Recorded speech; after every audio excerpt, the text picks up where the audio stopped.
to Mukona and Dakalo. I just want to wish you well. The joy that is bubbling in your heart, I share it with you guys.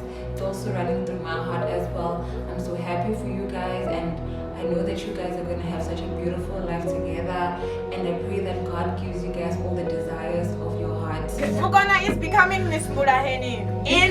Becoming Miss Mbulaheni. Mrs.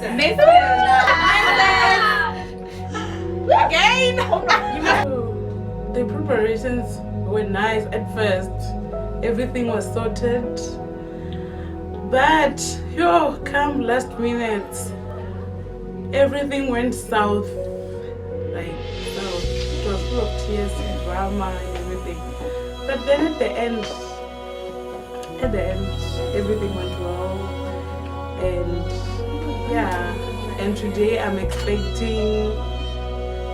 expecting what I actually wanted in the beginning to be there.